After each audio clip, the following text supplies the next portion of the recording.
Bueno, pues buenas tardes. Ante todo, muchísimas gracias por la presencia de todos vosotros para querer escuchar a Javier Ibáñez esta tarde aquí en el Ateneo con su conferencia La transmisión pedagógica de la guitarra flamenca en Jerez durante el siglo XX. Eso tiene ahí mucha enjundia, mucho meollo, ¿eh? Bastante. Y además la titula Desde el Águila a Carbonero y Balao.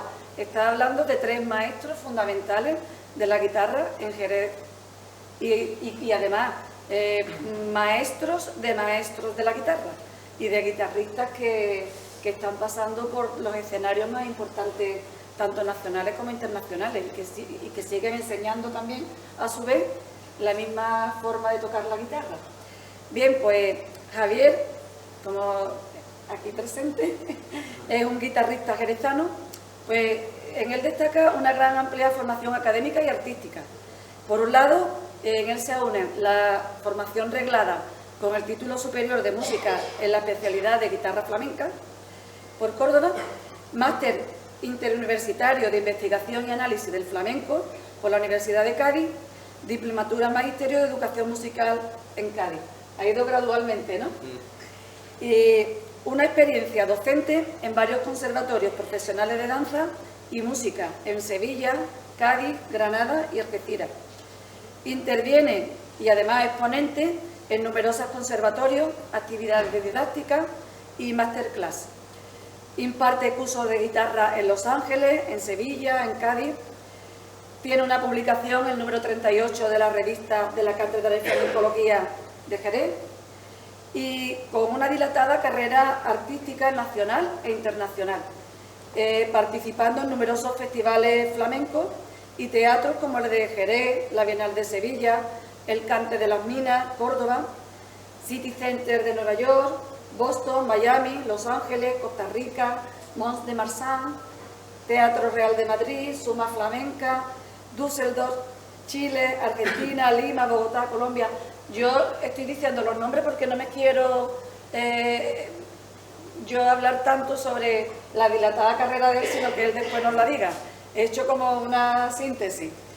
E incluso en el Instituto Cervantes, acompañando a la cantadora María Terremoto en Nueva York y Chicago. Y una cosa que me llama muchísimo la atención es que participa en las exposiciones universales de Shanghái y de Chicago. Acompaña a cantadores y cantadoras, bailadores y bailadores de gran renombre. Cantadoras como la argentina, María Terremoto, Monse Cortés, Ángel Vargas, y cantadores como Ángel Vargas, Jesús Méndez, Fernando de la Morena, La Macanita, David Lago, y bailadores como Antonio El Pipa, Manuel Liñán, Fernando Jiménez y María José Franco. Bueno, actualmente está casi siempre con la Argentina en numerosos espectáculos, incluso acompañando a Ainhoa Arteta y María Terremoto en el espectáculo Que suene con alegría. No me voy a extender más, pero me gustaría preguntarte ¿por qué se inició en ti esta ganas de tocar la guitarra? ¿Tenías antecedentes familiares? ¿Qué va? Nada. Buenas tardes. Ahora lo voy a contar, ¿Lo vas a contar? Sí, sí. Buenas tardes, lo primero. Quisiera darle las gracias al Ateneo por esta oportunidad. A María José, por supuesto, que ha sido la artífice de que esté aquí hoy. Y bueno, y al público asistente que aparte de mi familia, pues veo bastantes caras conocidas y me da mucha alegría. Bueno, eso quería yo decir, las gracias. Sí, ¿No le importa? Sí, sí, claro. Pues mira, tenemos aquí al maestro Manuel Lozano Carbonero, que va a hablar de usted. Esperemos que pronto lo tengamos aquí también. Y también a su hijo, del mismo nombre, Manuel Lozano. Tenemos también a Juan Diego Mateo, que estaba aquí hace poco, es un gusto, un placer tenerte de nuevo. A Paco Lara, que es un guitarrista fenomenal, que estuvo acompañando al Torta en su última etapa, vive actualmente en Australia y está aquí con los delincuentes, ¿no? ¿Cómo se llama? Está comentando que ahora tú estás aquí en Jerez, está con la gira de... Con la gira de los delincuentes.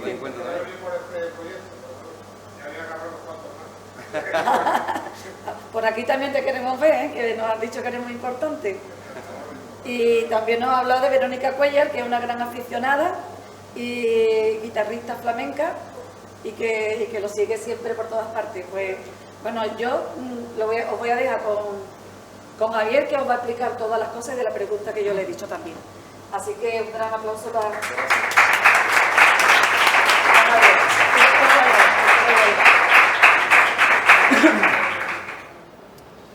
Pues bueno, como he dicho anteriormente, lo primero es daros las gracias por la asistencia. Yo no estoy muy acostumbrado a este tipo de conferencias, ni nunca estar aquí delante de un ordenador y hablar, ¿no?, en este caso, ¿no?, de un trabajo que realicé a través del conservatorio y que luego lo desarrollé cuando hice el máster en análisis e investigación del flamenco a través de la UCA. Pero bueno, vamos a intentar de hecho un ratito bueno. Voy a intentar explicármelo lo mejor posible porque es un tema bastante farragoso en el buen sentido y complejo, pero a la vez también a mí me da bastante respeto, nostalgia. Creo que soy un poco romántico en ese aspecto con este tema, y yo creo que prácticamente casi todos los músicos lo somos. Siempre tenemos nuestro punto, ¿no?, de romanticismo y de echar un poco la vista atrás, y yo solamente ya con ver esa foto que tenemos aquí,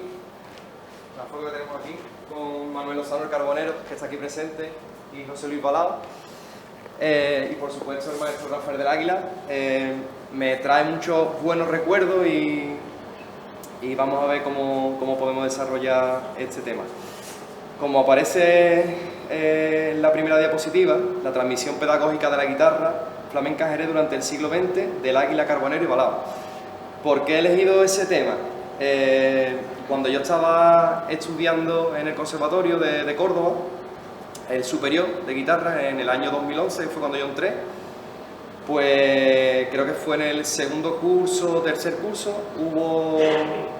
había una asignatura que la daba Faustino Núñez, que seguramente muchos lo conocerán, que es musicólogo y una persona bastante entendida del flamenco, crítico, y ha escrito muchos libros sobre el flamenco. Pues él nos impartía la asignatura de Historia del Flamenco. En esa asignatura nos pidió que hiciéramos un pequeño trabajo, que no fuera muy extenso, pero que fuera a nivel investigativo, sobre algo relacionado con el flamenco, lógicamente. Entonces, claro,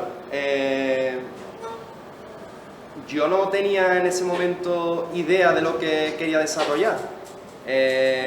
Yo le tengo muchísimo respeto a la investigación y, de hecho, después con el tiempo he conocido a muchas personas que se dedican al tema de la investigación relacionada con el flamenco, personas que son eruditas en el tema, personas que viven por y para la investigación, y hay que darle las gracias por todo el trabajo que están haciendo, porque no solamente el flamenco es lo que vemos sobre el escenario, ¿no?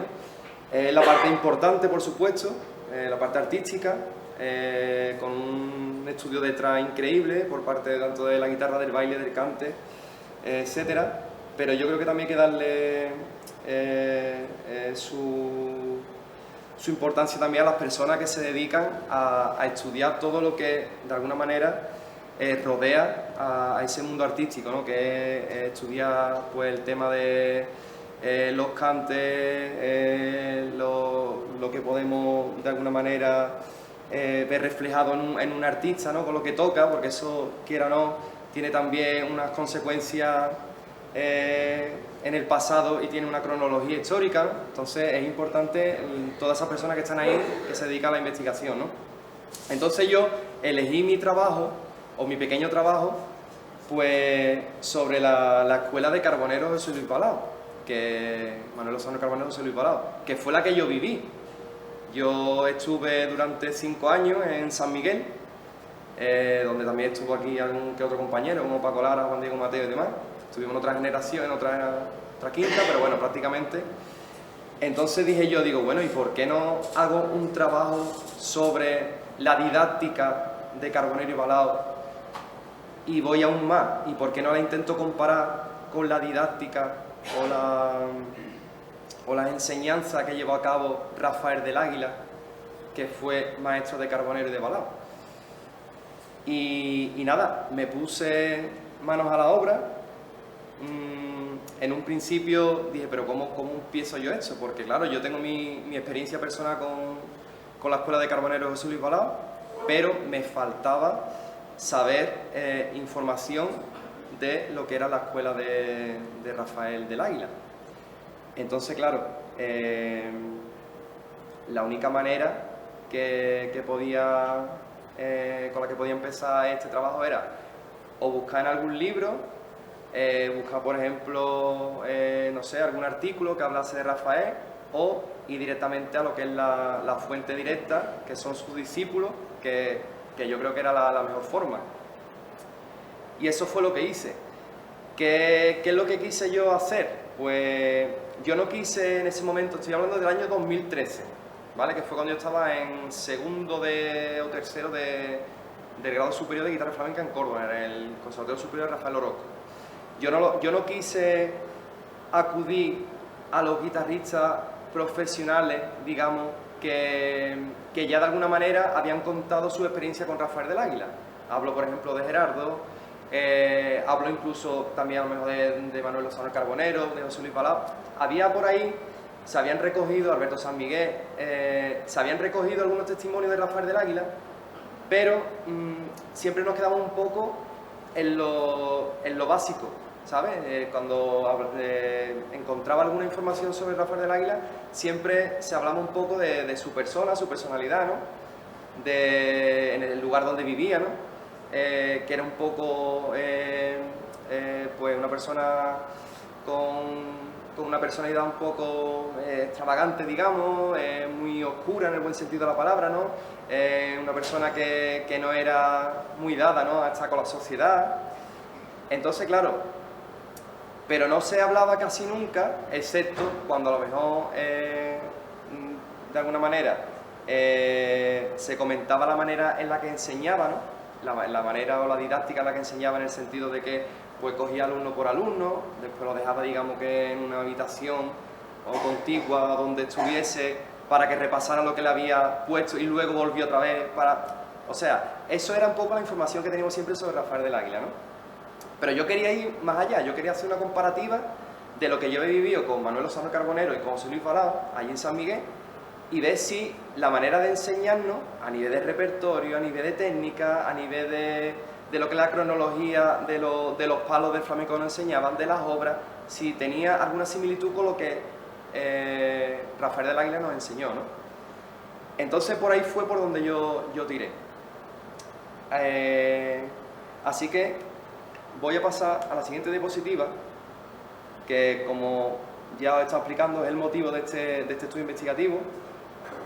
Hablo ahí del conservatorio como punto de inflexión, ¿no? Que fue el que, de alguna manera, la historia del flamenco fue el que me dio ese empuje para que yo dijera, bueno, tengo que hacer un trabajo investigativo, qué mejor que hacérselo a mis maestros y al maestro de mis maestros, ¿no? Entonces, claro, yo sabía que era algo muy complejo, pero digo, tengo que llevarlo a cabo. Ese trabajo que yo le presenté a Faustino Núñez era un trabajo muy cortito, pero que se desarrolló de alguna manera con entrevistas a Alfredo Benítez, padre de Ezequiel Benítez, cantado, y que todo el mundo conoce a Alfredo Benítez, que en paz descanse, a Pedro Caravante, que todo el mundo también lo conocerá, el diario de Jerez, que es humorista gráfico y demás, una persona también importante aquí en la tierra. Alberto San Miguel, también alumno de Rafael del Águila, y luego se lo hice también a dos personas que fueron también alumnos, no se dedicaron profesionalmente a la guitarra, y eso es lo que a mí me interesaba, porque yo quería tirar un poco de personas que fueron alumnos, pero que luego por circunstancias no se han dedicado a la guitarra, y quería ver un poco la otra visión. Y uno de ellos fue Jacinto Gutiérrez, que regentaba junto con Antonio Ojeda Arte Cherry, la empresa que lleva muchísimos eventos aquí en Jerez, y a un primo de José María Molero, guitarrista, que lo conoceréis también, ya falleció y demás, pero un gran guitarrista que también estuvo con Rafael del Águila. Manuel Lozano del Carbonero lo conoció también, y a un primo de José María Molero que le dicen el Chato, ¿vale? Que pertenecía a un grupo de sevillana que se llama Marisma, donde también estuvo Jacinto Gutiérrez. Y bueno, son las personas que en un principio le hice yo esa entrevista, ¿vale? Para yo saber qué es lo que pensaban ellos de Rafael del Águila. Como aparece ahí el tema del máster, es porque yo, después con el tiempo, dije yo, el máster, cuando tú terminas el máster, ¿no? Apruebas todas las asignaturas y demás, hay que hacer un TFM, ¿no? El trabajo fin de máster. Y yo dije, bueno, ¿de qué lo hago? Digo, ¿y por qué no desarrollo ese pequeño trabajo que hice en su momento, que me parecía súper bonito? ¿Y por qué no lo desarrollo y lo llevo ya, digamos, a un punto más álgido, digamos, en cuanto a información? Y también le sirve un poco como homenaje, ¿no?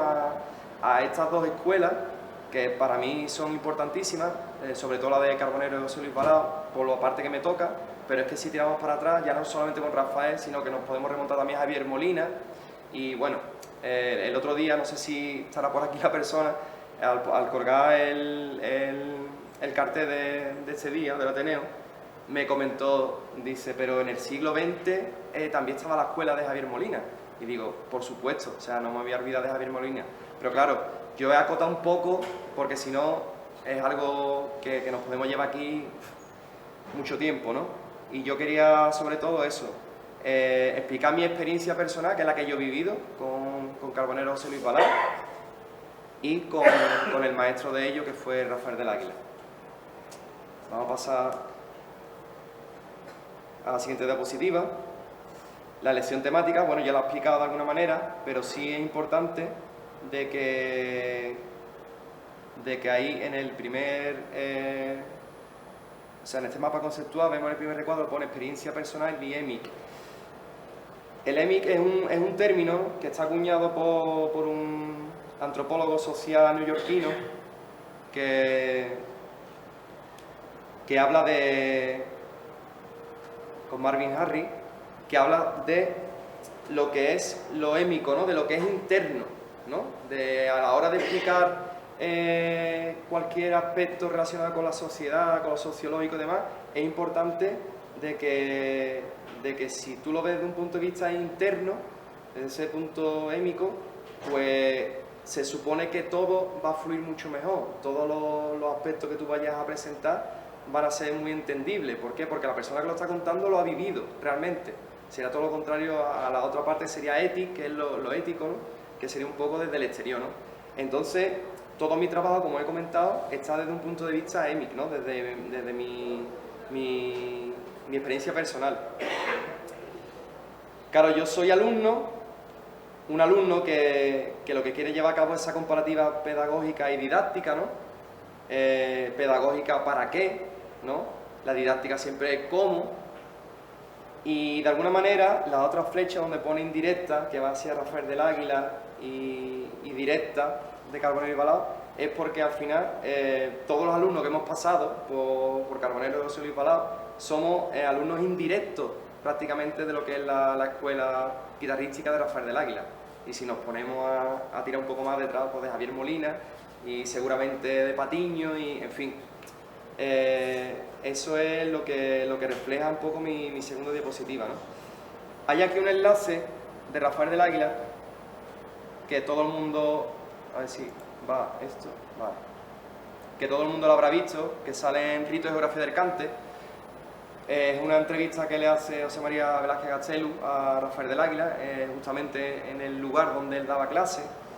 Y bueno, seguramente lo conoceréis, lo habréis visto, pero bueno, lo voy a poner también para que aquellas personas que no conozcan esa pequeña entrevista, pues lo puedan conocer.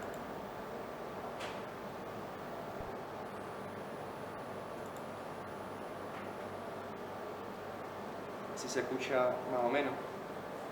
Y si no, yo creo que solamente con ver las imágenes nos transporta un poco a aquella época.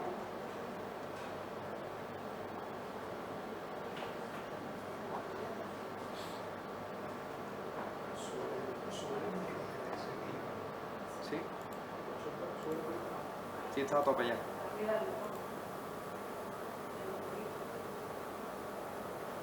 Esto no tiene, ahora mismo no tiene audio, ¿no? Al principio creo. No, pero me lo voy a pasar ya para ponerlo aquí. ¿Qué diferencia encuentra usted, Rafa, entre...? Voy parándolo, porque hay una cosa curiosa. Habéis visto que hay una palmera ahí delante, ¿vale? Luego os enseñaré una foto porque es importante que ubiquemos el lugar, ¿no? Donde se encontraba esta casa, o si la vemos que es una casa muy deteriorada. Manuel está mirando como diciendo lo que allí hemos pasado, ¿no? Pero bueno. El toque de guitarra de su época joven y el toque de guitarra de ahora. Pues muchísimo. Hoy se toca la guitarra 5 o 6 veces más difícil, más flamenca y más bien. Otra guitarra mucho más bonita el flamenco actual que la antigua. Esto era más simple, Sí. más fácil. ¿Y qué maestro tuvo usted de guitarra? Pues a mí me dio lecciones a Javier Molina, mi cerebro en aquella época. Javier Molina. Y después yo ya estudié solo, con uno y con otro, y me fui formando poco a poco. Sí. ¿De qué cantadores famosos le tocó a usted? Yo he tocado el cantable a Caracol, Aurelio Soller de Cable. Bueno, el audio no se escucha muy bien, pero yo quería por lo menos que vieseis un poco la figura, ¿no? de Rafael.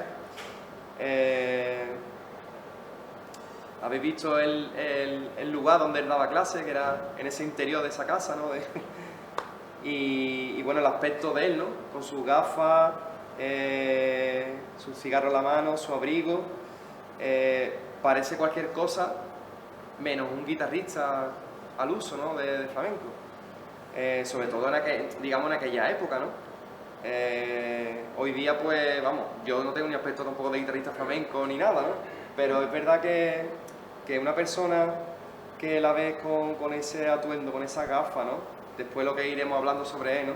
Nos va a dar una idea de que era una persona especial, ¿no? Que era una persona distinta, una persona que en esa época, pues, era alguien a quien había que mirarlo, había que, de alguna manera, idolatrarlo, ¿no? Si tú lo tratabas, por todas las personas a los que le he preguntado y demás, pues me decían que era tanto para lo bueno como para lo malo, pero que al final era alguien a quien se le coge cariño, es una persona que sabe que da lo mejor de él y de su enseñanza para que tú aprendas, y más en el mundo tan difícil de la guitarra. Y bueno, era un poco para que viera ahí la figura de Rafael. Esto está en Rito y Geografía del Cante. Vale, voy a quitarlo un segundito.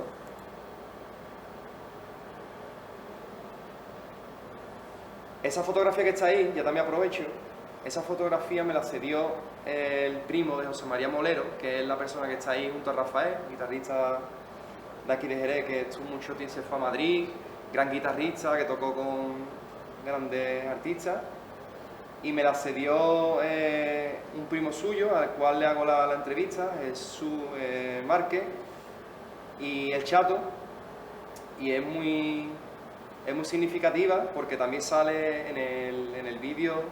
A ver, creo que en la última parte del vídeo sale José María, por si lo podemos ver también.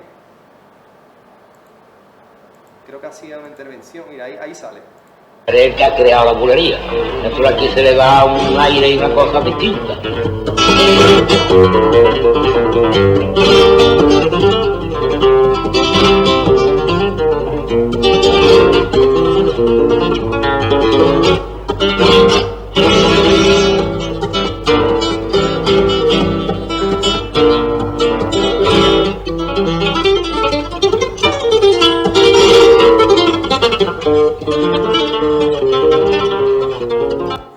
O sea, yo creo que no hace falta verlo más tocar para saber que era un gran guitarrista, ¿no? Una limpieza y sobre todo lo que es la imagen. Sí, perdón. ¿Me vas a disculpar por la interrupción y por la ignorancia? No, pregunta. Y podéis preguntar, que no... ¿Dónde daba las clases Rafael del Águila? Lo tengo medio guardado para el final, no porque sea, digamos, la cereza de la tarta, ¿no? Pero lo voy a contar después, ¿vale? De todas maneras, aquí está el maestro, que creo que de los que estamos aquí, si no hay otra persona que yo desconozca que estuvo con Rafael del Águila, este hombre, vale, y ahora estoy recordando que este hombre estuvo también el día de la presentación de la revista ¿no? ¿No de la cátedra? No. ¿No? Vale.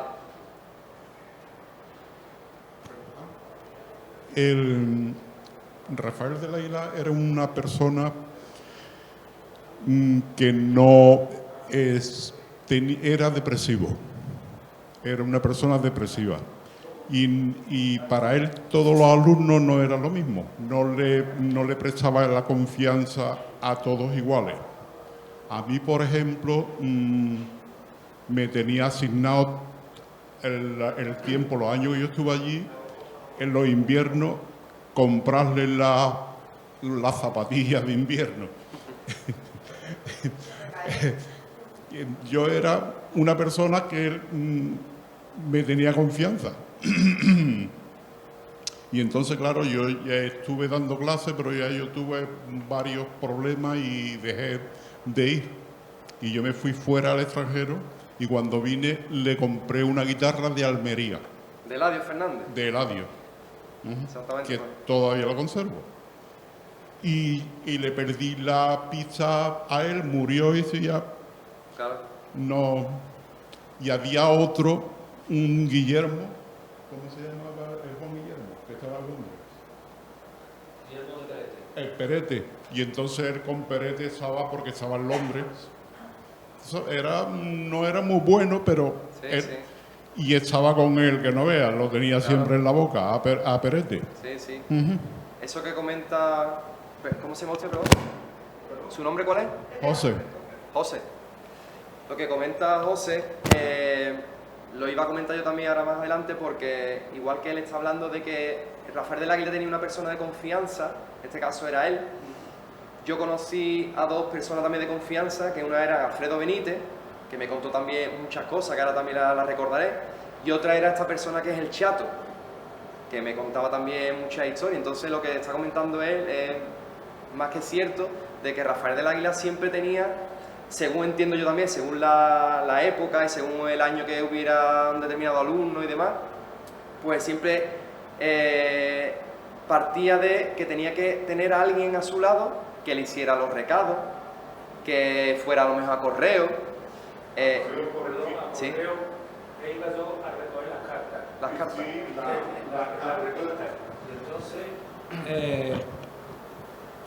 el número era el 131. No me lo dijiste en la entrevista, ¿verdad? Tengo por ahí. ¿Qué pasa? Que cada vez que veo los cupones, el 131 lo compro. Claro. Pero que va, nunca me ha tocado nada. Sí. Es verdad, ¿verdad? Pero lo tengo aquí, desde Claro. esta época, que yo le iba a correo, al buzón, me daba la llave, y yo le llevaba las cartas y las revistas y esas cosas. O Me sea, lo que en comentaste, distintas ¿no? épocas ha tenido su Sí. personas de confianza, Claro. Pepe, yo y Sí, muchísimos más. mucha gente.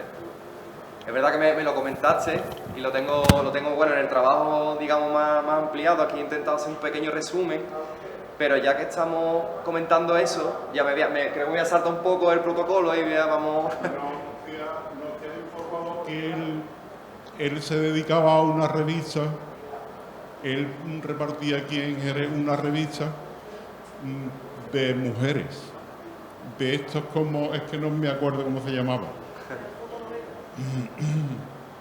No me acuerdo cómo se llamaba. Bueno, yo sé que él compraba muchos tebeos, que eso me lo contó también Alfredo Benítez. Él me decía, en el caso cuando estaba Alfredo Benítez, que era su secretario, él me decía, a mí me mandaba a comprar, yo no he conocido eso, no sé si alguien, unos caramelos que se llamaban tocineta. Eso me lo contaba a mí Alfredo Benítez, ¿Cómo se llamaba? tocineta. Y tenían como un palo en medio y era como si fuera como un helado. Y se lo hacía comprar, le daba el dinero a Alfredo para que le comprase esos caramelos. También igual que con Carbonero, lo hacía también que fuera por las cartas, por las correspondencias, y contaba Alfredo de una manera muy nostálgica, también con mucho cariño, de que cuando le llegaban las cartas, lo que es la cuerdecita, ¿no? de la carta o el paquete y demás, era como, él lo contaba como que era como un, no sé cómo explicarlo, como si llevara a cabo un misterio o un protocolo, ¿no? Que siempre llevaba a cabo, pero que era como algo que tenía él que quitarlo con muchísimo cuidado, tenía que olerlo, ¿sabes? Entonces, claro, una persona que recibe una carta de esa manera y en plan ritual, ¿no? Y dice tú, bueno, hay que ver, ¿no? Era una persona también que también contaban mucho los alumnos de que había tenido como un amor imposible o tuvo un desengaño amoroso que fue como que lo dejó también un poco tocado. De hecho, me contaba, después no me sabe ni por dónde voy ya, porque ya me he metido en camisa 11 varas, pero bueno, me contaba Alfredo Benítez de que ese engaño que tuvo, o ese desengaño amoroso, lo llevó a componer obras de tipo romántica, ¿no? En la cual pues él ponía, digamos, todas sus emociones, todo su estado de ánimo, ¿no? Y incluso cuando le ocurrió al contrario, Alfredo Benítez me contaba también en una de las entrevistas que le hice, que cuando él le pedía alguna que otra ayuda a él para que le compusiera algo romántico, pues él decía que no, que eso es algo personal y que yo cómo te voy a ayudar a crear, ¿no? Y claro, ya por ahí, que es una de las preguntas también que yo iba a responder y demás, y ahora entraremos otra vez en materia, nos daba la visión de que él componía, que son las cosas a las que ahora yo quiero llegar y las vamos a ver un poco más estructuradas. O sea, que era una persona, ¿no?, que solamente te ponía falseta y también te ponía obras clásicas, obras flamencas, no, sino que también él componía y también a sus alumnos también le ponía alguna que otra composición suya. ¿Qué ocurre? Que eso es importantísimo, que eso yo ahora lo voy a destacar porque en la escuela de Carbonero y Balada es algo que también los alumnos que hemos estado allí también lo hemos visto. O sea, el que compongan tus profesores, tus maestros, eso te da a entender de que la música no es algo que tú tengas que coger siempre. ¿Él estudió música? Exactamente. Claro, él estudió música, no sé si lo sabe. Todo el mundo se preguntaba que por qué él sabía música, ¿no? Él por qué sabía leer partitura. Sí, Él leía partitura. Claro, yo pregunté, por ejemplo, a Caravante, Alberto San Miguel, en aquella entrevista que enseñó en el 2013, y me dijeron que él leía perfectamente música. Lo que nunca le vieron es escribirla. No sabían si escribía bien la música, pero leerla sí. De hecho, es digamos que es algo que luego nosotros hemos visto en la escuela de Carbonero de José Luis Balado. Nosotros hemos visto en la escuela de Carbonero de José Luis Balado, hemos visto esas partituras sobre un atril, independientemente de que fuera notación musical o fuera cifrado, pero no sabéis lo importante que es que un guitarrista, y en el caso del flamenco, que es algo de tradición oral, veamos también un poco los elementos del clásico, porque al fin y al cabo el clásico y el flamenco tienen mucho que ver entre sí. Muchas veces hacemos como una distinción y por supuesto que son dos géneros distintos a nivel musical y demás, pero hay muchos elementos en la guitarra que confluyen y que hemos adquirido de uno y de otro, ¿vale? Él era distribuidor de una revista. Sí. Y tenía varias personas que se dedicaban de ir puerta por puerta Vale. todos los meses a dejarle la revista al cliente. Vale. Es que no recuerdo yo el nombre de la revista. Yo sé que compraba a lo mejor una remesa de tebeo y después los vendía. No. Eso también me la he estado comentando. Era una revista que había de trágica, de estas Sí. revistas trágicas en aquella época, Sí. de una familia con el hijo o la madre. Claro. Y entonces pues había muchas personas que estaban enganchadas en esa revista. Y Claro. él era el distribuidor. Vale. Eso no lo sabía yo. Yo sabía que sí compraba muchos tebeos, compraba muchos libros de astronomía. Me contaban también de que tenía como un mueble que las baldas estaban ya había que llamar al carpintero más de una vez, porque del peso de los libros que tenía se caían y luego aparte pues... Te caía de los libros o de las telarañas que tenía. Yo ahí no me meto, pero bueno, era importante por lo menos saber que era una persona que para la época era una persona intelectual. De hecho, cuando yo tuve conocimiento de Rafael del Águila, para mí es algo que me marcó un poco, fue que en la escuela de Carbonero y Balao, cuando entraba, subía esos 3 escaloncitos que tenía allí en San Miguel, esa puerta de hierro negra, ¿no?, que la abría y entraba, había una pequeña sala donde esperábamos a ser atendidos por ellos. En ambos testeros, laterales y justamente enfrente, todo estaba cubierto con fotografías de guitarristas, con fotografías incluso de los maestros, de su vida artística, y había una foto, justamente cuando entraba, en el testero derecho, había una foto de Rafael del Águila. Hay más fotos, pero es verdad que... Hay más fotos, pero sí es verdad... Esa foto que está ahí, en el sofá... Claro, pues la que estaba en la escuela de Carbonero y Solís Balao es la que estaba arriba, si no recuerdo. Esa me la dedicó el amigo. Claro. Si no lo tendréis. Sí, yo la tengo por ahí. Por detrás, Sí, sí. y verás las letras tan bonitas Sí, y sí, tan, la tenía. para la época. Creo que por ahí la tengo. Y si no la tengo es porque ya con tanta material se me habrá ido. Pero además que Manuel esa me foto pasó una no, foto. vamos, es mía. Sí, si está por ahí es porque está Claro. colgado ya. La que estaba allí en la escuela estaba dedicada a Balao.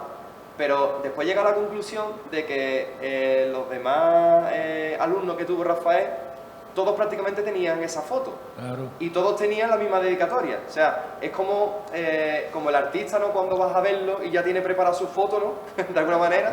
Y ya tiene la foto, esta es la que me gusta a mí y te la firmo por detrás, ¿no? Y es verdad que tiene una letra preciosa. Y además una dedicatoria súper bonita para sus alumnos. Entonces, cuando yo recuerdo cuando yo entré allí en la escuela, que yo entré con 11 años, así más o menos, antes me preguntaba María José porque si yo tenía antecedentes. En realidad, antes Carbonero lo hizo así a mi padre es de la camisa verde que está ahí en la segunda fila. Mi padre se apuntó a guitarra por modo de una vecina mía, que venga, pues me voy a apuntar.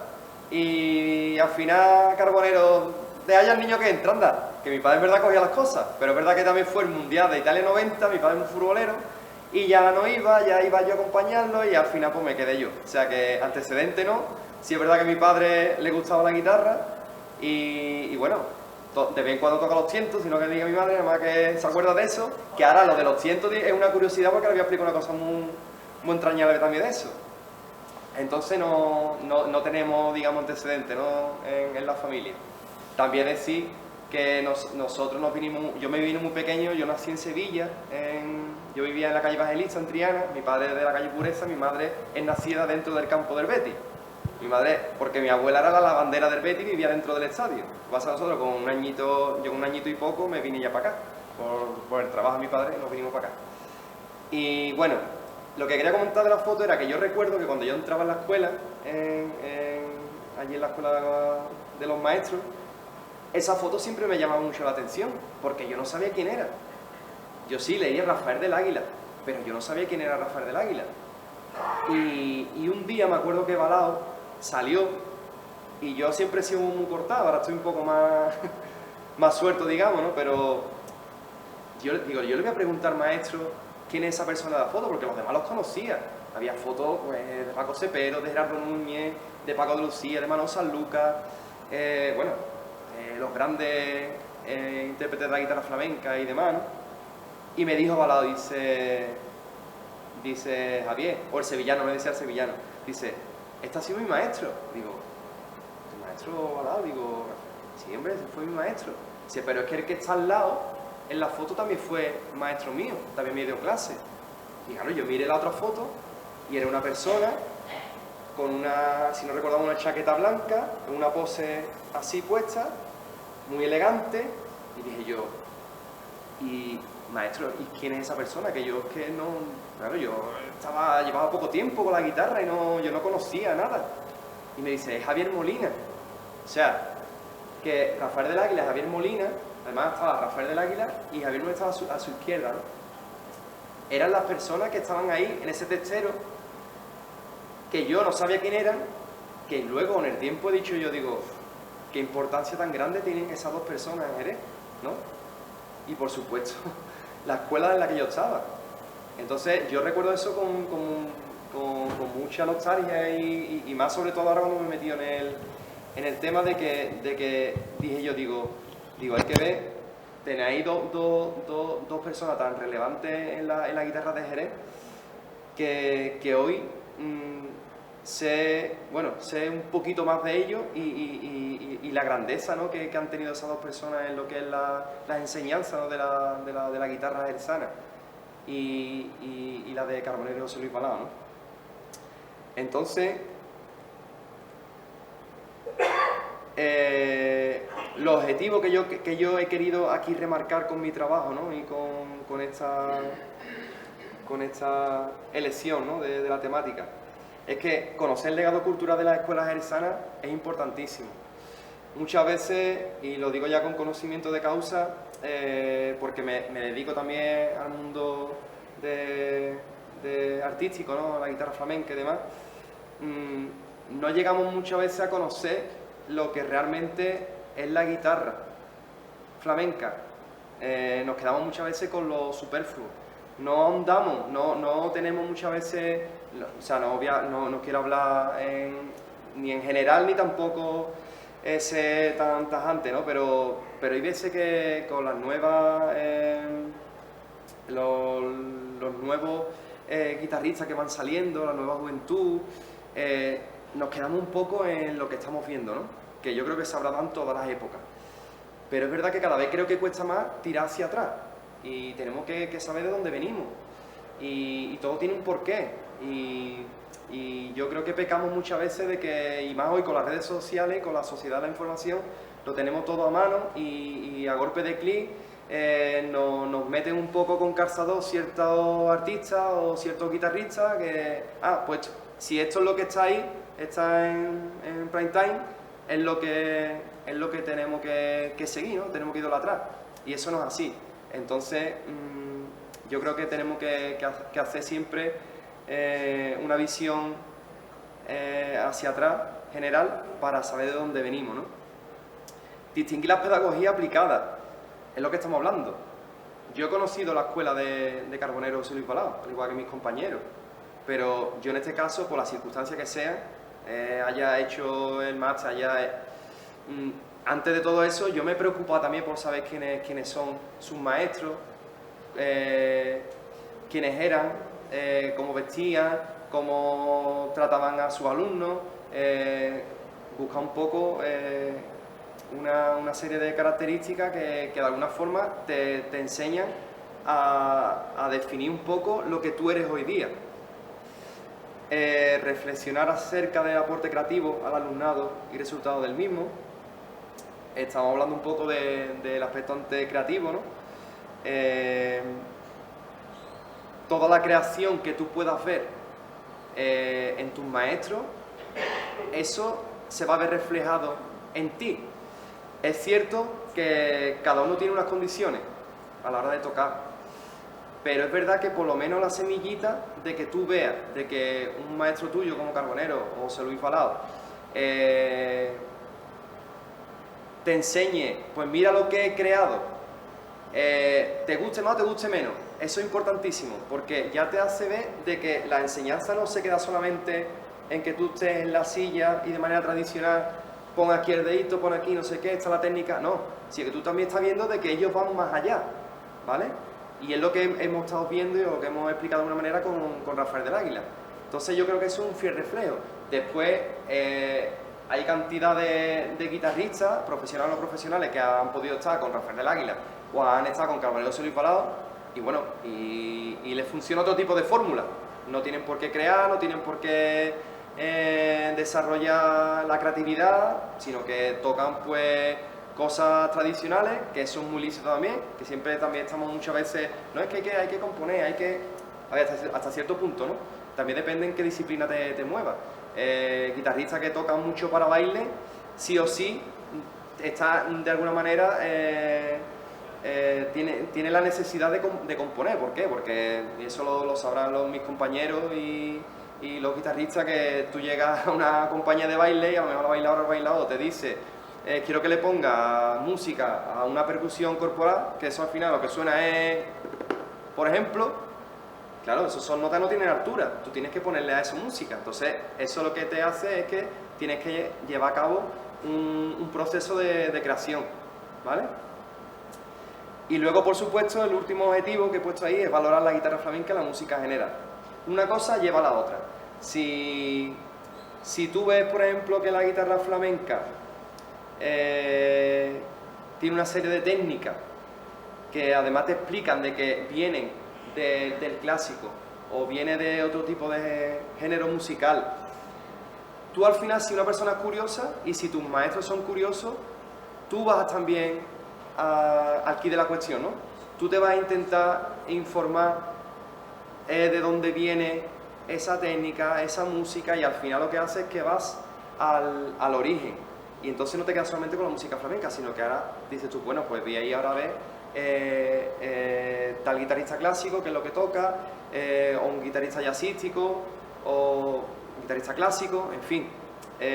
Yo creo que al final, independientemente del tipo de guitarra que toque, del tipo del género de música que toque, yo creo que sí, que una buena enseñanza y con unos buenos mimbres y que tú veas esa inquietud en tus maestros, te llevan a valorar la música en general, que eso es lo que yo creo que es también importante, ¿no?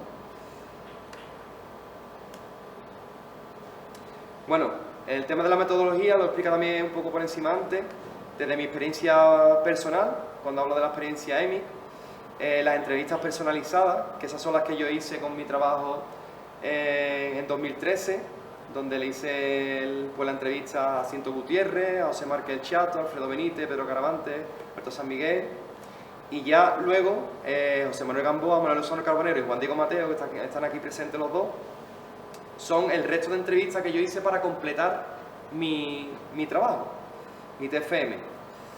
El estado de la cuestión, cuando hablamos del estado de la cuestión, que también está dentro de la metodología, es porque todo esto que está aquí son las herramientas que yo he utilizado para llevar a cabo mi trabajo.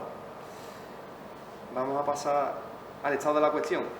¿Qué es lo que me encuentro yo para seguir desarrollando mi trabajo? Pues que hay muy pocos artículos escritos sobre Rafael del Águila y que son un poco superfluos, digamos, ¿no? Bastante información importante también, no voy a decir que no, ni mucho menos, porque siempre todo aporta y el germen, ¿no? Pero es verdad que no existe como tal ni un libro ni un artículo bien desarrollado sobre la figura de Rafael del Águila. ¿Qué nos hemos encontrado? Pues artículos de Juan de la Plata, que todos también lo conoceréis, y que hizo una gran labor. Hay una entrevista muy importante a Javier Molina, que la hizo Juan de la Plata, también hizo una entrevista a Rafael del Águila. Una de ellas es esa, la que reflejo yo ahí, que es el título Rafael del Águila, un genio entre libros, goteras y cuerdas de guitarra, que aparece en Diario de Jerez. Fran Pereira también tiene otro artículo que titula Rafael del Águila era un genio, pero genio en toda su expresión.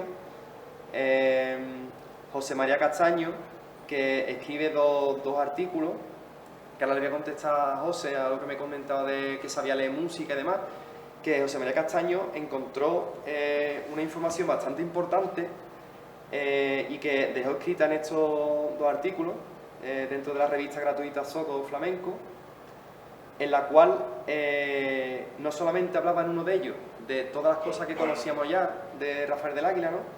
La manera en la que vivía, la manera en la cual, digamos, daba las clases, los alumnos que tuvo, no solamente Manuel Lozano Carbonero, José Luis Palau, si no me corrige maestro, Diego Carrasco, la familia de Parrilla también, Cagalera, Periquín, o sea, estamos hablando, imaginaros también, ¿no?, de gente súper importante aquí en Jerez.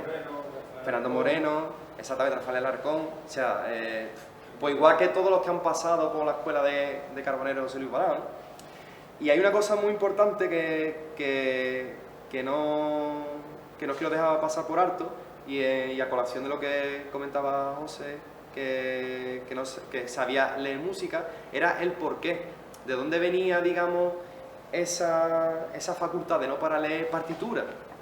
Y se llegó ha llegado Castaño a la conclusión, o habrá que desarrollar un poco más, de que creo recordar que un compañero suyo de la facultad, de José María Castaño, pues de apellido del Águila, pues le dijo que del Águila venía de Arcos, de la Frontera. Es un apellido que proviene de Arcos de la Frontera. Él tenía unos primos.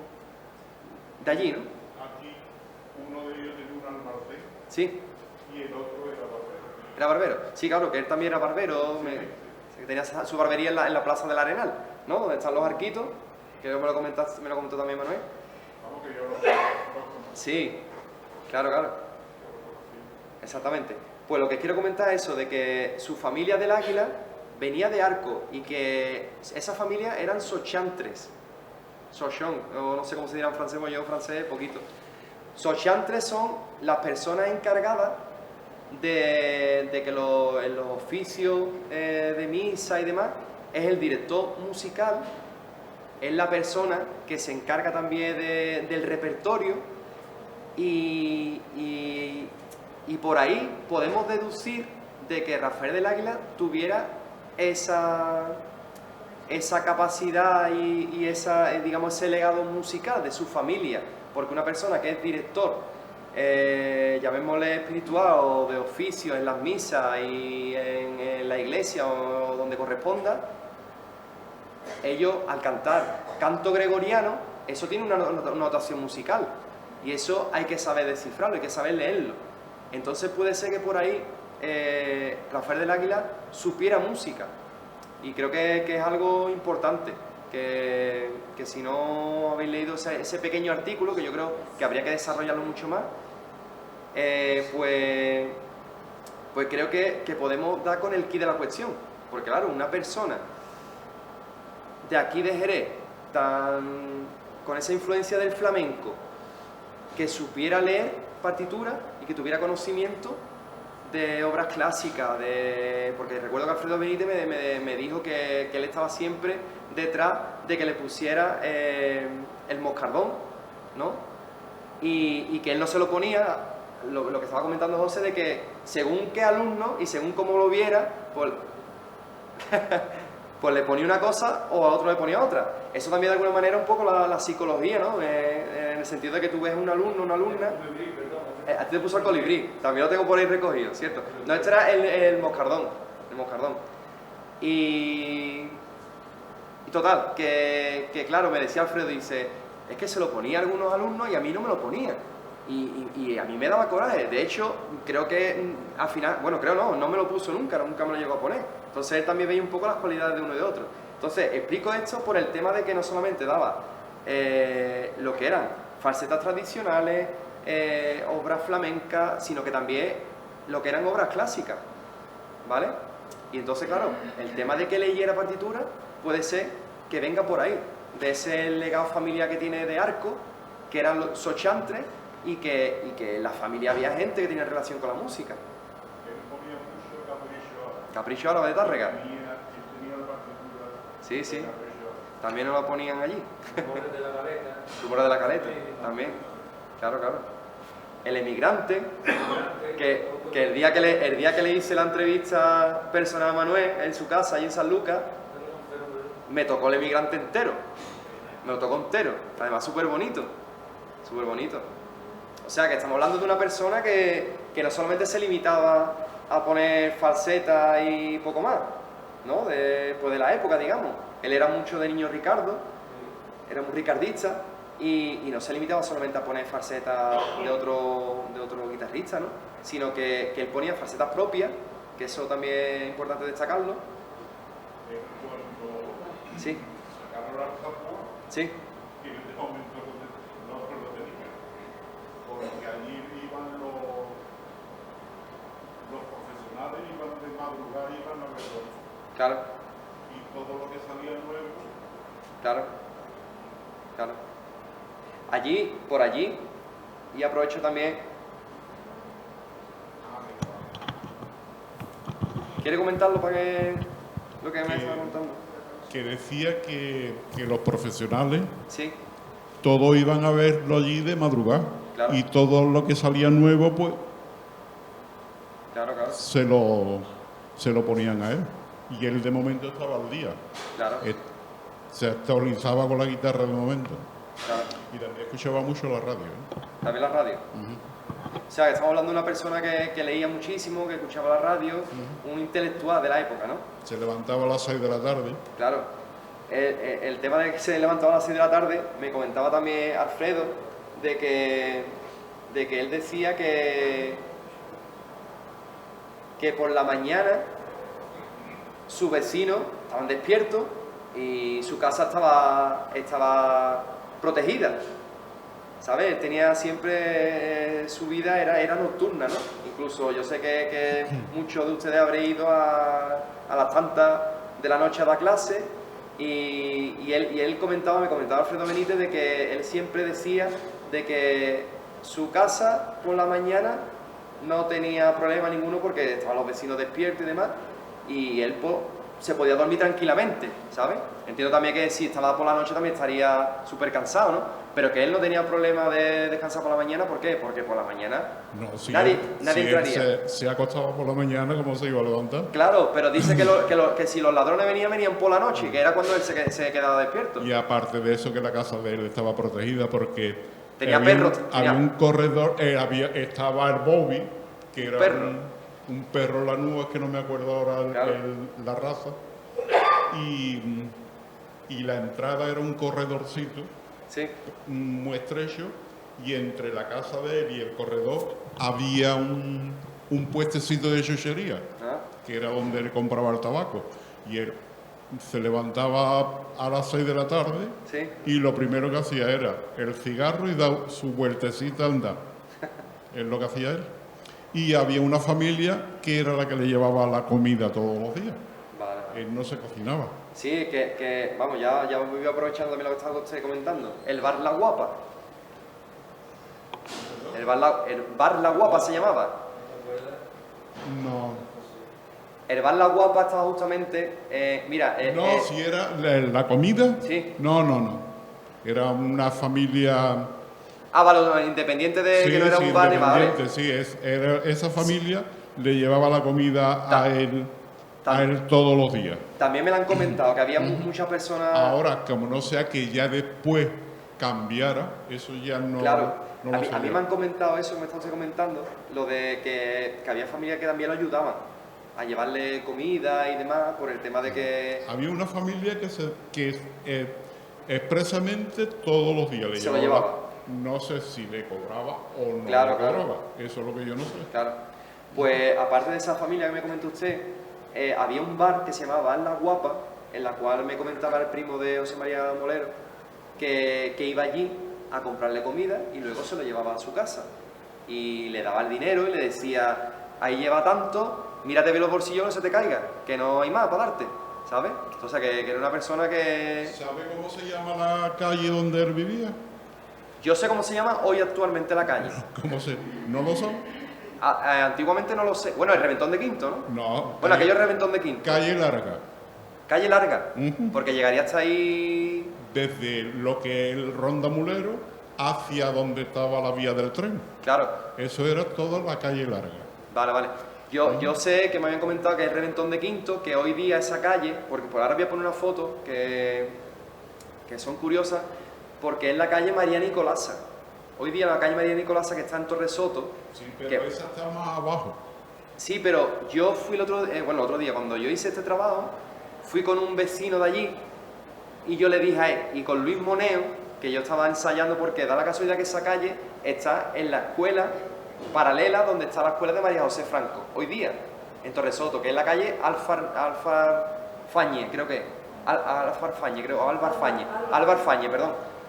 Pues la escuela de María José Franco, si está aquí, ¿vale? Que hay un bar justamente al lado, la calle que está justamente a la derecha, que sube, esa es hoy día María Nicolasa.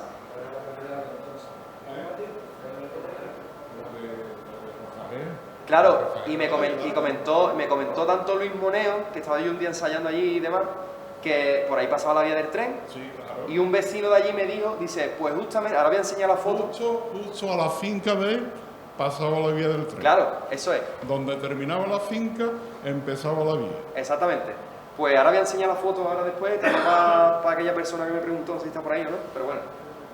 Me dijo, se ha ido, ¿no? Me dijo, dice, pues ahí, exactamente, por ahí por donde entramos nosotros, que hoy día hay un murete ahí, hay un pequeño muro, ¿vale? Que ahora voy a enseñar la foto. Y los dos coincidían, tanto Luis Moneo como este hombre, que se llama, lo tengo por ahí apuntado, no recuerdo ahora muy bien.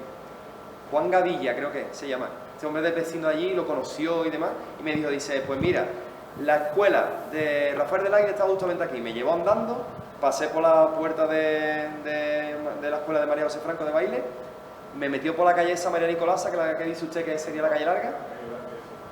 Es la misma, está igual. Claro, pues Lo que la parte de donde era lo de Rafael de la Iglesia, habrá piso o casa nueva o algo. Pues la foto que le voy a enseñar ahora, sí, dígame usted. ¿El qué?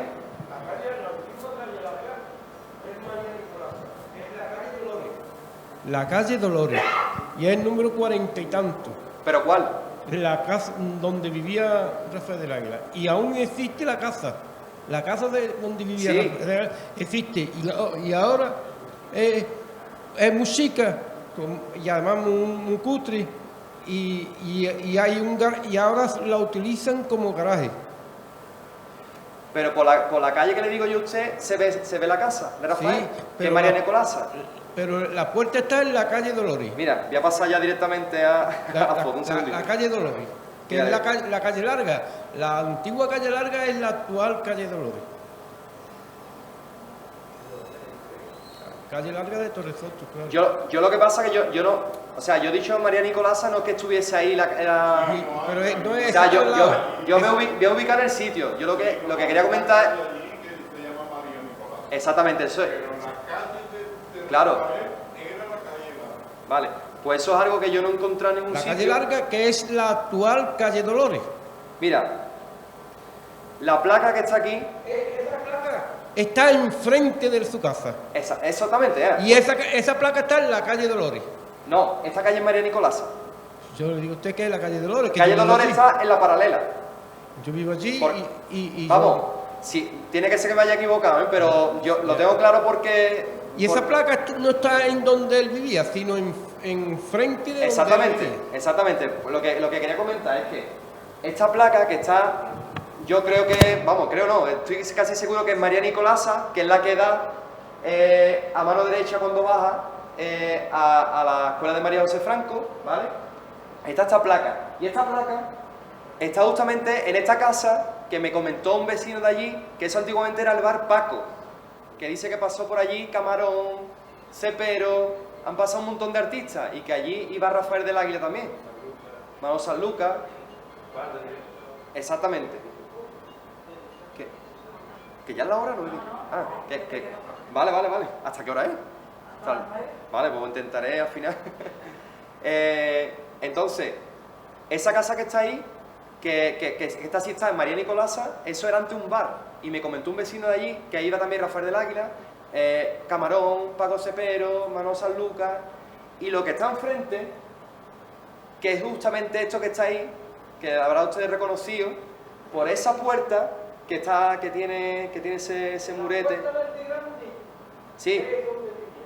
Claro, pero a mí me han comentado que se entraba por porque esto era el pasillito, por donde entraban. Y si usted se asoma por ahí, verá que todavía está la casa. Lo que pasa es que yo no hice foto porque por prudencia. Pero si usted se asoma por ahí, porque por la otra puerta dice usted, como no se suba al tejado no ve nada. Pero por ahí, que es como esa especie de celosía, usted mira al fondo y se ve lo que es la casa de Rafael, ¿vale? Y voy más allá, lo que me dijo el vecino, lógicamente es lo que me dijo a mi vecino, me dijo... Sí, perdón. Bueno, de todas maneras... ¿Hay que dar algún botón?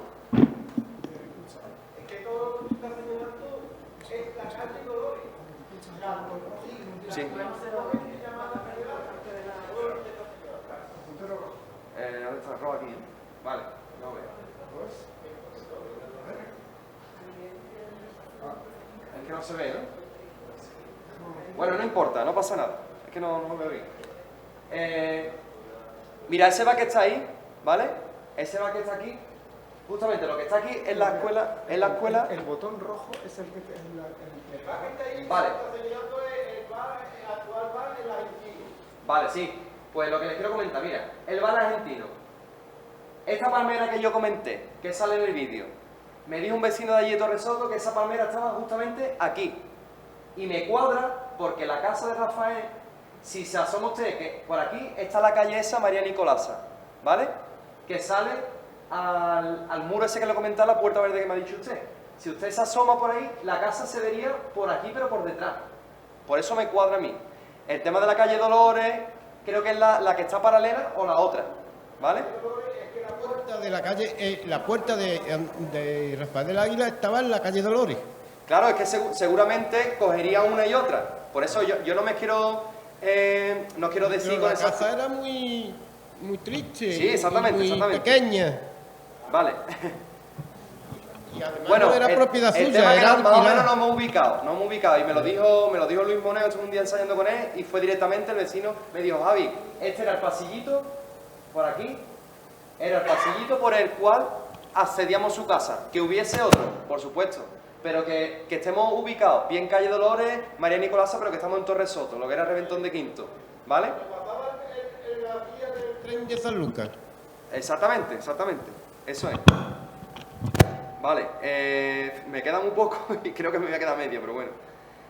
Así de forma rápida.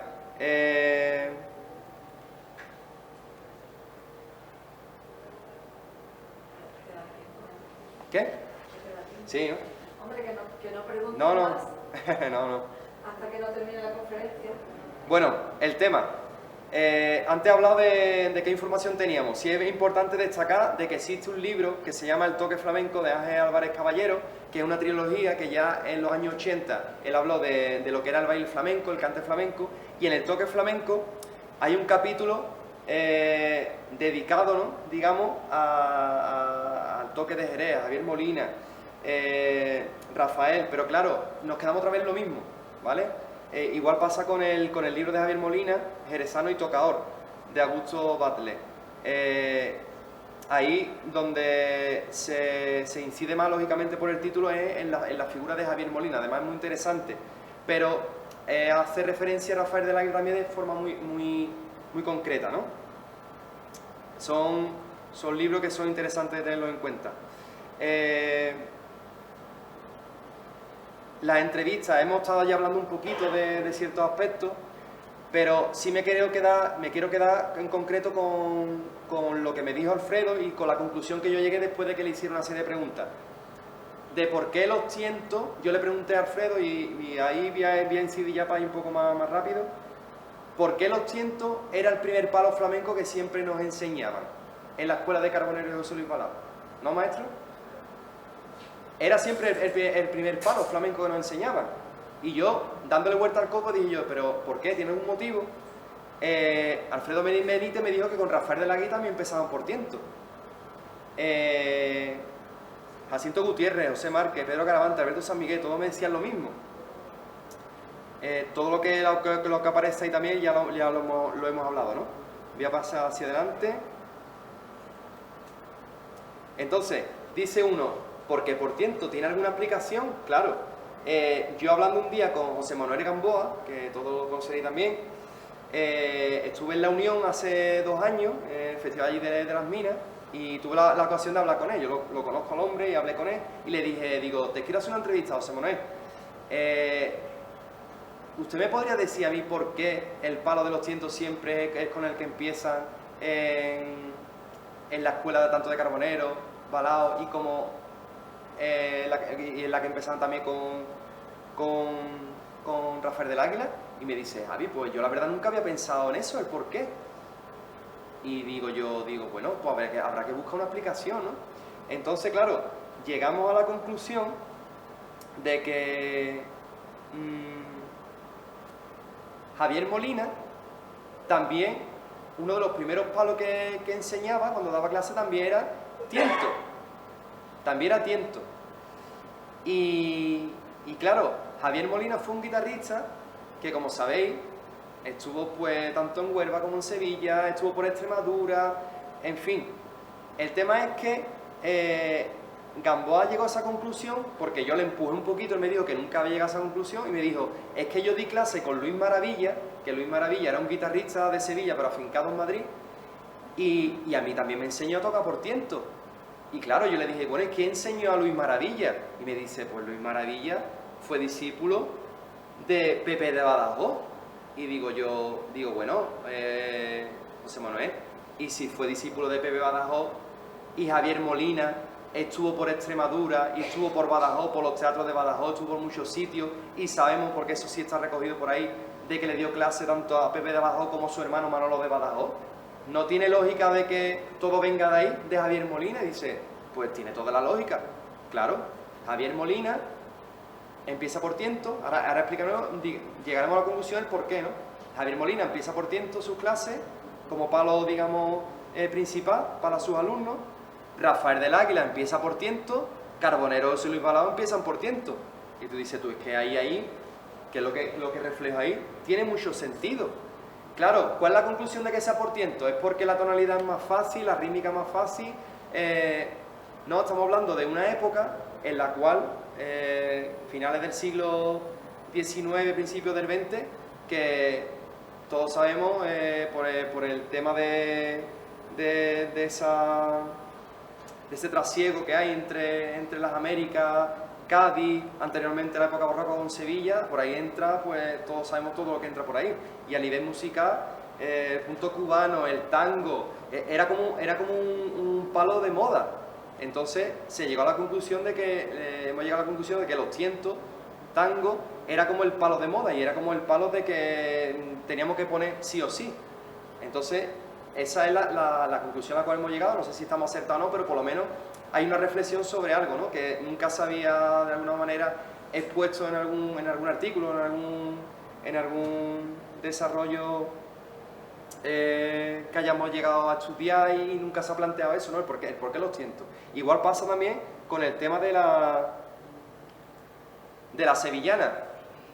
Carbonero de Luis Balao nos ponía también una sevillana, la famosa, la del enano, la famosa. Claro, le pregunto también a José Manuel Gamboa y digo, bueno, el tema de la sevillana, ¿por qué también? Claro, en este caso, Rafael del Águila, yo le pregunté a Manuel Lozano Carbonero y me dijo que Rafael no ponía sevillana. No recuerda que pusiera sevillana. Carbonero dio clase con Manolo Ferrer, me comentaba él, que estaba en los coros y danzas de la sección femenina de Jerez, y sí le puso sevillana. Luis Maravilla, José Manuel Gamboa, también me dijo José Manuel Gamboa, dice, pues este guitarrista también me puso a mi sevillana. Claro, llegamos también un poco a la conclusión de que había una película de los años 50 prácticamente, se llamaba Filigrana, que también se puso muy de moda, y en esa película, la sevillana, cantada por Concha Piqué, también creo que había otra película de Marifé, Triana, etcétera, estaba muy de moda. Entonces es una música que sonaba mucho. Entonces, claro, todo lo que en este momento suena a moda, todo el mundo, pues yo quiero aprenderla, pues yo quiero no sé qué. Entonces es un poco la conclusión a la cual hemos llegado, ¿no? El tema de los tientos y de la sevillana, ¿no? Si ponemos un segundito, a ver, filigrana, nada más que para que la escuchéis, a ver si va bien la conexión.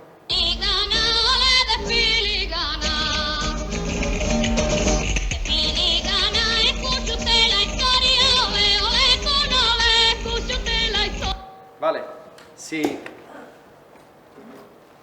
Yo no me acuerdo muy bien, Manuel, pero a nosotros nos ponía sevillanas de...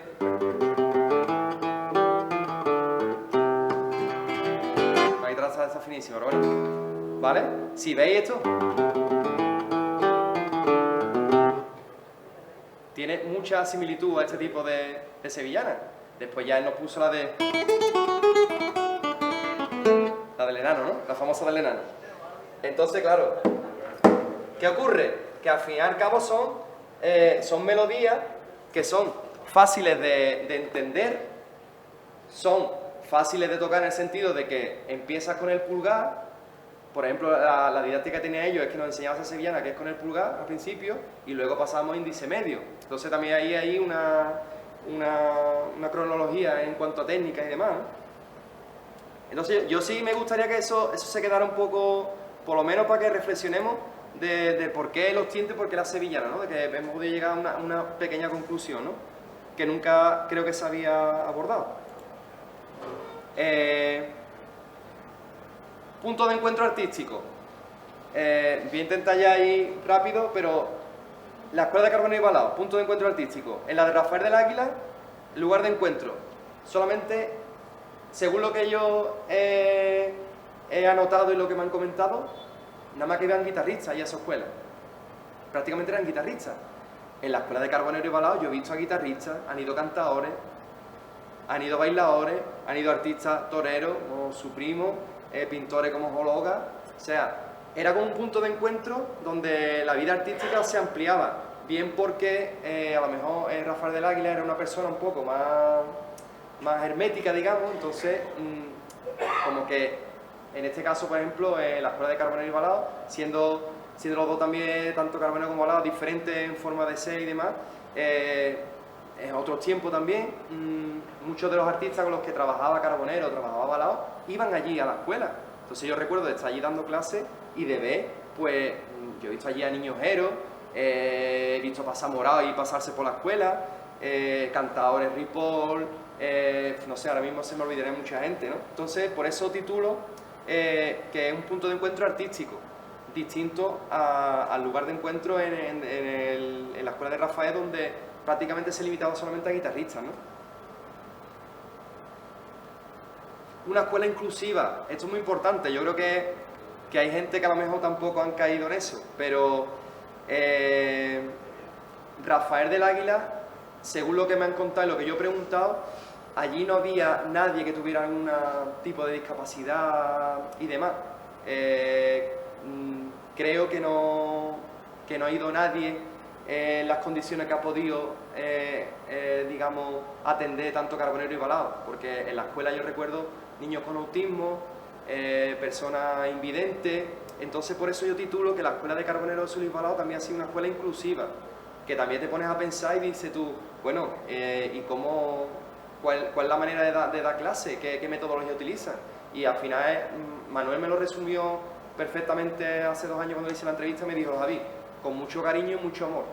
Y es verdad, ¿sabes? Es algo que... Sí es verdad que hay que destacar de que esta famosa foto donde está Javier Molina dándole clase a una persona ciega, ¿vale? También es importante. En la época que estamos, Javier Molina le estaba dando clase a una persona ciega. Ahí recojo como Javier Molina, Sociedad de Ciegos El Porvenir, antecedente de la 11, Juan de la Plata para Diario de Jerez. O sea, que existían instituciones donde se atendían a las personas que tenían discapacidad. Eso es muy importante también tenerlo en cuenta. Después también a nivel nacional estaba el Colegio de Sordomudos y Ciegos, tanto en Madrid como en Valencia. Entonces son aspectos que yo he querido también incluir dentro de este trabajo y que tengamos todo el mundo presente, ¿no? Aquí está el compañero Juan Diego Mateo, que cuando lo llamé también le dije, Juan Diego, te quiero hacer una entrevista porque tú en este caso para mí fuiste como una escuela paralela dentro de la Escuela de Carbonero y Balao. Y os preguntaréis, bueno, ¿y eso cómo es? A ver, Juan Diego ya fue de los que despuntó y sí fue de los primeros que se fue a vivir a Madrid. Claro, allí Juan Diego llegaría con las enseñanzas de Carbonero y Balao, pero luego se tuvo que amoldar a toda la vorágine en el buen sentido que se encontró allí en Madrid, a nivel de flamenco, de guitarristas, de nuevas armonías, nuevas melodías, distintas técnicas. ¿Qué ocurre? Que ese nuevo aprendizaje musical que tuvo Juan Diego en Madrid, que como digo fue de los primeros guitarristas salidos de la Escuela de Carbonero y Balao, que probó suerte allí, ¿no? y le fue también genial, pasaría su fatiga, también él puede contar a 1000 cosas. Pero claro, cuando él venía de visita a Jerez, que es otra de las cosas también importantes y yo creo que también que a ellos les agradan de que los alumnos, supongo que no serán todos, otros más, otros menos, pero bueno, también las circunstancias, ¿no?, vivenciales de cada uno, de que vayan a visitarte, ¿no? Y Juan Diego era de los que iba a visitar, igual que también Paco Lara, que también de otra quinta mía, pero también lo veía que también pasaba por allí. Y entonces, cuando llegaba Juan Diego, llegaba a la escuela de Carbonero y Balao, él venía con mucha ilusión, no sé si lo recordará, pero él estaba deseando de enseñarnos las cosas que había aprendido allí en Madrid. Bien de Miguel Linares, de Paco Cruz, que yo después con el tiempo, yo he trabajado también un tiempo en el Corral de la Morería allí en Madrid, y yo le he hecho falseta, ¿sabes?, a Paco Cruz, y me dice, ¿y tú cómo las sabes?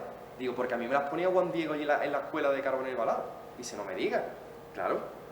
Entonces, ¿por qué recojo yo este título? Porque, bueno, ahí lo recojo también de Miguel Linares, Jesús Losada, nuevas armonías, nuevas rítmicas, una concepción de la música distinta, porque para mí, aunque uno era fiel a la escuela de Carbonero y Balao, también para nosotros, para los que estamos allí, ¿no?, que en un momento dado, que a lo mejor terminamos de aprender lo que nos enseñaba Carbonero y José Luis Balao, pues estamos deseando de que nos dijera a lo mejor Juan Diego, pues mira, coge esta. La cogíamos y decíamos, esto es otro tipo de armonía, porque al fin y al cabo son distintas escuelas, ¿no? La escuela tanto de Madrid como la que hay por aquí son distintas, en rítmica, en armonía, ni mejor ni peor, pero son distintas. Entonces, yo cuando veía, por ejemplo, falsetas que él me ponía, tanto a mí o a otros compañeros, para mí era otro mundo.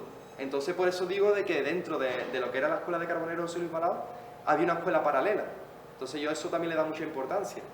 Cuando se lo dije a Juan Diego, dice, pues yo nunca había pensado en eso. Digo, yo sí lo pensaba por lo que digo, ¿no? Una vez que te metes en faena, empiezas a ver puntos de vista que a lo mejor otras personas a lo mejor no han caído, pero es lo que he intentado diferenciar. Otro aspecto muy importante de Carbonero y José Luis Balao, las muestras guitarrísticas. Eso con Rafael del Águila no se llevaba a cabo. Además, él me corroboró de que incluso sería una idea novedosa por parte de Manuel, ¿vale? Porque en el caso de las muestras guitarrísticas, y os explico rápidamente, era que cuando consideraban de que un alumno pues tenía cierta... ya había alcanzado, digamos, un nivel para ofrecer algo delante de un público, pues él inmediatamente te decía, oye, que tú vas a debutar tal día, o tú vas a hacer esto. Claro, yo personalmente me acuerdo que yo debuté con él en la Peña Antonio Chacón, yo llevaba creo que 9 meses o 10 meses de guitarra, y me dijo, tú vas a tocar por Granaína, y yo me eché a temblar. Yo digo, si yo llevo 9 o 10 meses, dice, no, tú vas a tocar. Y bueno, allí que fuimos a tocar, ¿no? Y entonces, claro, esas muestras guitarrísticas que yo creo que son muy importantes porque no solamente era la enseñanza en la escuela, ¿no?, sino que después te daba pie a que tú ya supieras lo que es la experiencia personal de estar en un escenario, de que tú digas, pues mira, si yo quiero ser guitarrista, pues yo voy a ver por primera vez lo que es subirse a un escenario y voy a ver cómo voy a controlar los nervios, cómo voy a reaccionar ante el público. O sea, Rafael del Águila no lo llevaba a cabo, Carbonero sí. Había una disciplina, una organización en el estudio de la música interpretada, claro, en el momento que a ti te decía, tú tienes que tocar tal, tú ya decías, esto hay que estudiar, yo me tengo que poner delante de un público, tengo que estudiar. Incluso hacíamos muchos ensayos con él, ¿vale? Digo con él porque él prácticamente el que estaba siempre en ese aspecto, más con nosotros. Balao alguna vez que otra, pero era un poco más era un poco más Manuel el que estaba más con el arbolito en ese aspecto, ¿no? Y yo me acuerdo de decirnos, venga, siéntate en la silla. Y me decía, que te sientes bien, venga, cuando estés a gusto en la silla, entonces cuando te pones a tocar. Pero teníamos que estar pendientes de la silla, que estuviera bien afinada la guitarra, o sea, cosas que para nosotros son novedosas. Y que yo creo que eso es un aspecto muy importante a destacar de la escuela de ellos, que cosa que nos hacía Rafael del Águila, ¿vale? Lo que son las muestras guitarrísticas. Esa foto que está ahí, bueno, ahí está Niño Ojero, yo estoy al lado con un chaleco negro, Carbonero y Balao, por supuesto, José Carlos Pozo también está por ahí, Herbolita y Patino, se quedó Bolita con la cola, María del Mar Moreno también está ahí detrás, Abraham del Sambo, en fin, eso fue en la peña Los Cernícalos, y ahí fue mi segundo debut, digamos, ¿no? Que en la primera yo toqué Granaína, una cosa muy cortita, y ahí ya me metí en camisa de 11 varas, digamos, porque toqué la guajira marchelera de Manuel Sanlúcar, y me puso la farruca, y en fin, ahí iba yo, vamos, peor que ahora estoy. ¿Qué más? Claro, todos los aspectos que recojo ahí es lo que trabajamos con los maestros, ¿no? Y por supuesto valorar el privilegio de tocar un instrumento ante un público, que ya lo he dicho anteriormente, pero todas estas cosas no sabéis la importante que es para los alumnos de que esto sería como un fin de curso, pero que en esa época, digamos, una escuela de guitarra flamenca te dé la posibilidad de que puedas ir a una peña con tanto señorío como puede ser los Cernica, lo puede ser Antonio Chacón, la cátedra de flamencología, con José Luis Balao, ya después cuando ellos terminaron su periplo juntos, ¿no? IFECA, que también estuvimos en IFECA, o sea, en muchísimos sitios, y recuerdo a tantos compañeros que han pasado por allí, y los nervios y la satisfacción después de tocar, en fin. Otro aspecto a destacar, el cante en la escuela. Yo recuerdo cuando estaban los dos maestros, tanto Caramelero como Luis Balao, él siempre salía fuera a la sala de espera, digamos, y nos hacía una letrita, porque todos sabemos que Manuel antes de guitarrista fue cantador. Y bueno, pero conoce muy bien el cante y demás, ¿no? Y él siempre nos hacía una letrita para cogernos. Y quiera o no, era como una prueba para decir, escúchame, que esto no es solamente coger falseta, aprender obras clásicas y mucha técnica, muy bien, no, aquí hay que saber también dónde está la rítmica y saber si vas a poner bien el acorde. Entonces él hacía una letra, me acuerdo que hacía una letra siempre que se iba, estábamos por medio, ¿no? O sea, si estamos por aquí, por bulería, estamos aquí, no.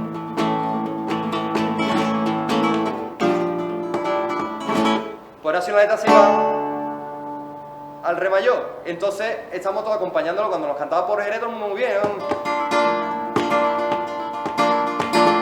Por ahí vamos todo el mundo muy bien, pero cuando se iba aquí al re mayor, decía tú, tía, y todos buscando así, y uno mirando al otro, el otro se quitaba de la mano, decía tú, y decía, te hemos cogido, ¿no? Y es verdad, era una manera de que viéramos lo que es la realidad del flamenco. Entonces, cuando Manuel ya de alguna manera, por eso pongo ahí que bueno, sí lo llevó a cabo en su escuela tras la separación profesional con Balao, yo ya no viví, digamos, esa etapa, pero sí lo conocía, de que él en sus clases llevaba cantadores, Paco Gasolina, la hermana Escala, incluso él también que cantaba, y lo que hacía era que sus alumnos de alguna manera vivenciaran lo que es el acompañamiento al cante. Entonces tú dices, es que ya pega un salto de calidad a su escuela, ¿sabes? Ya no solamente es una escuela para explicar lo que es para explicarte lo que son las obras musicales flamencas, falsetas, tradicionales, no, sino que es que también después, si queréis ser guitarrista, vais a encontrar también con el cante, ¿vale? Bueno, eso es en casa de Manuel, que es donde yo le hice la entrevista, que creo que esa es la guitarra, que tiene allí unos guitarrones que no vean. Y bueno, por adelantar y seguramente se me queden muchas cosas en el tintero, pero las conclusiones, pues que el papel de los discípulos es importantísimo. Yo creo que todas las personas que han pasado, guitarristas profesionales, no profesionales, que han pasado tanto por la escuela de Carbonero, de Balao, de Rafael del Águila, son los que de alguna manera ponen esa famosa pica, ¿no? y asientan la importancia que tiene la guitarra de Jerez con esta escuela, ¿no? Las investigaciones y publicaciones sobre la escuela del toque de Jerez, que ya hemos comentado, ¿no? que están ahí, son también importantísimas. La capacidad educativa, musical y creativa de Rafael del Águila es generar escuelas, si lo utilizamos como punto clave, ¿no? desde Rafael.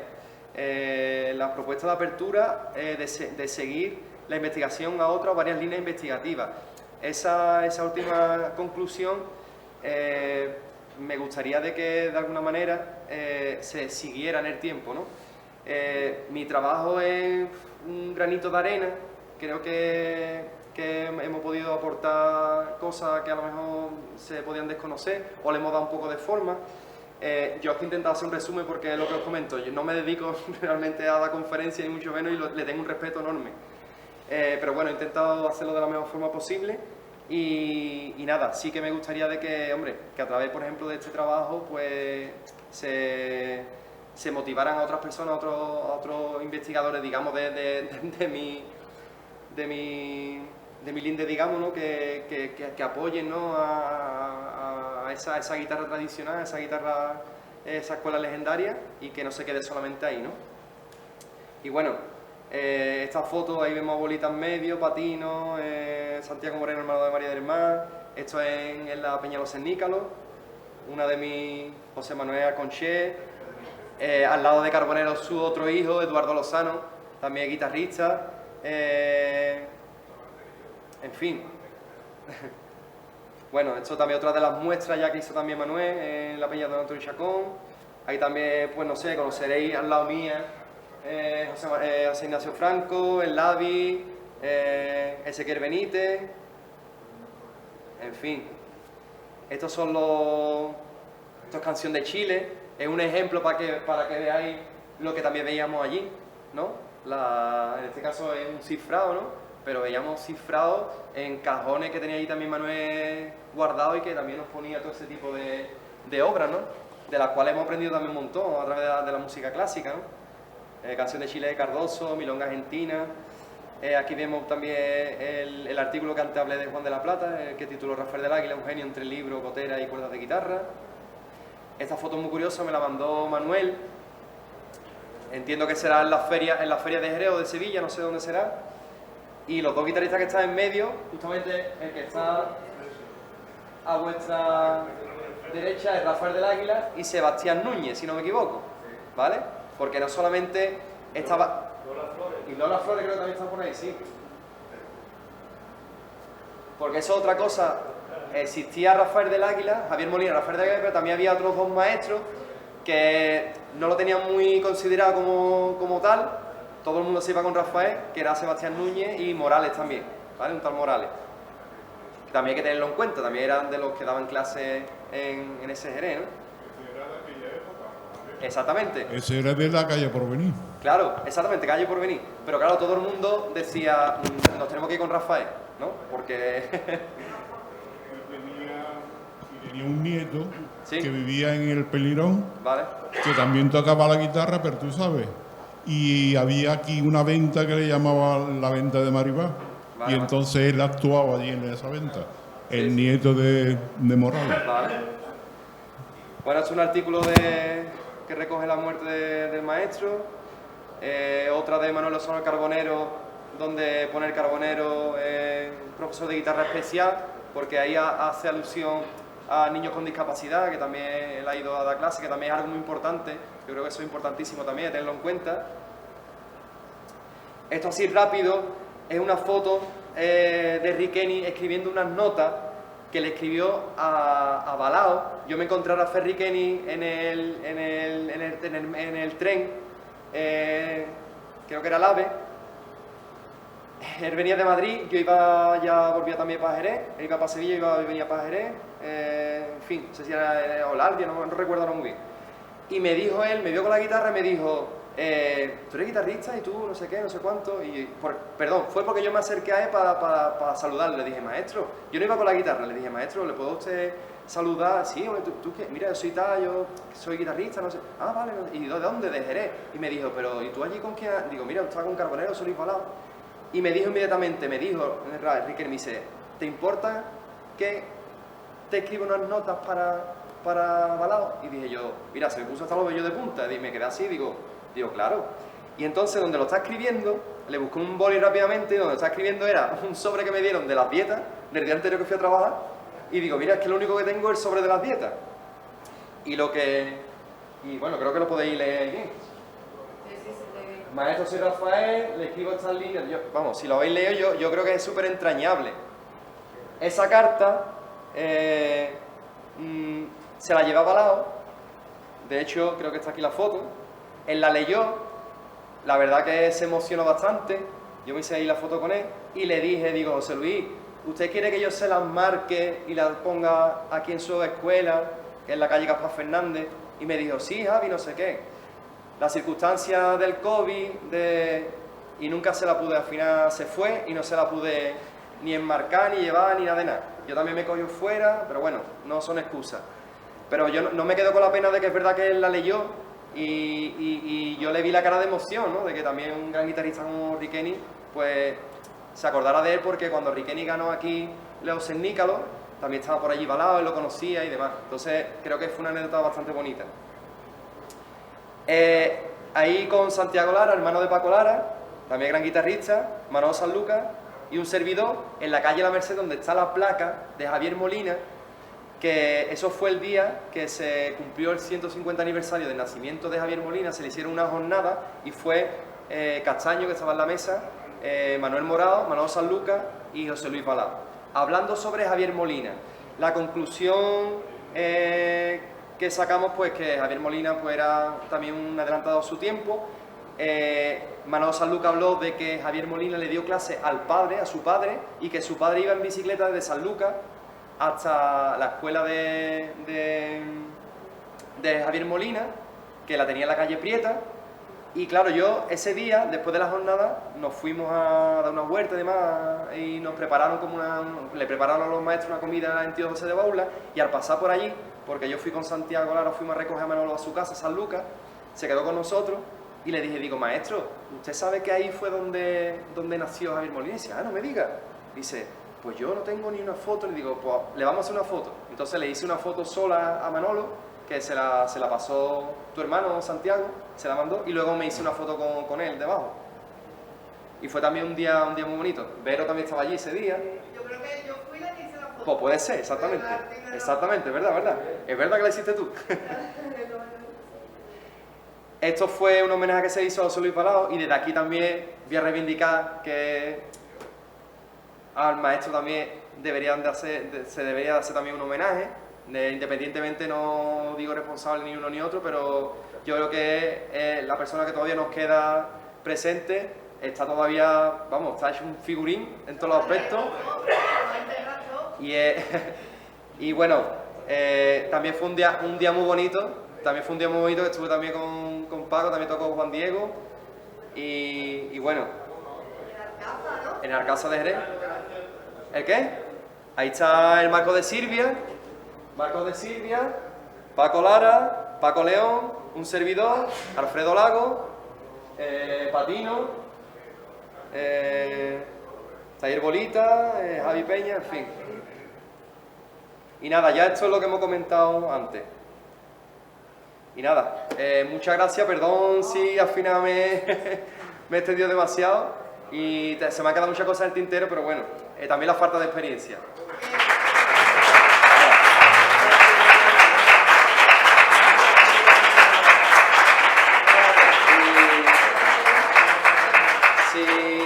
Si queréis alguna pinceladita cortita para despedir.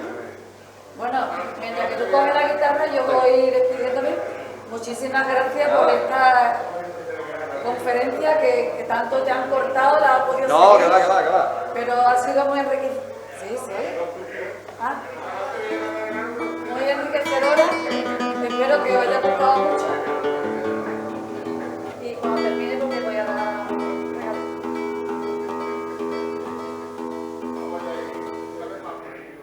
Se suben dos palmeritos conmigo, hago un poquito de formula y una pinceladita chica, y unos palmitos que es. O desde ahí mismo si queréis. Entonces me hago yo como la puerta. Un poquito nomás.